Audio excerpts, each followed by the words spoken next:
दौड़िया जाते हैं श्री बाबा धाम को, जपते हुए उमंग में बम बम के नाम को।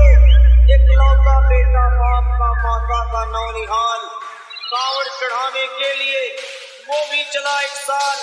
उसकी पत्नी बोली कि आपके संग मैं भी जाऊंगी, कांवड़ आपके साथ में जाकर चढ़ाऊंगी।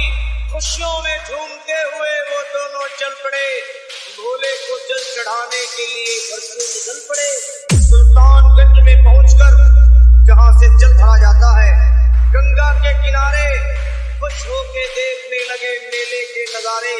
पति बोला आ रहा हूं मैं स्नान कर अभी, फिर पीछे तू नहाना, आ जाऊं मैं जभी। और कूद पड़ा गंगा जी में डुबकी लगाया, फिर लौट करके वो वहां वापस नहीं आया। पत्नी को गया छोड़ अकेली संसार में, वो बह गया श्री गंगा जी की बीच धार में। चारों तरफ में जैसे एक चित्कार मच गया, गंगा के किनारे में हाहाकार मच गया। पत्नी पछाड़ खाती थी, रोती थी जार जार के भोले तूने लूट लिया मेरा सोने का संसार। बावलिया खेड़ी से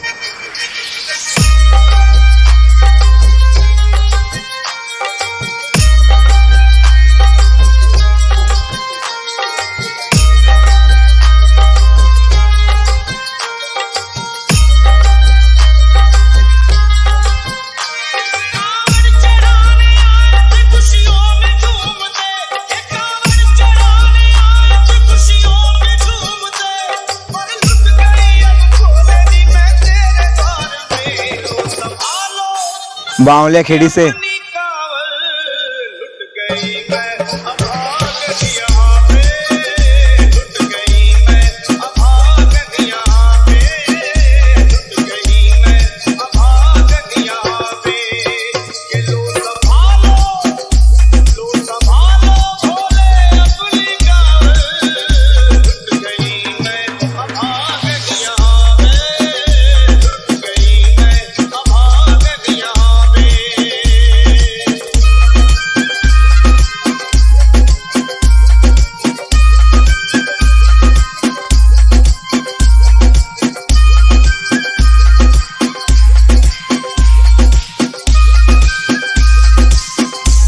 खेड़ी सावेर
बावले खेड़ी से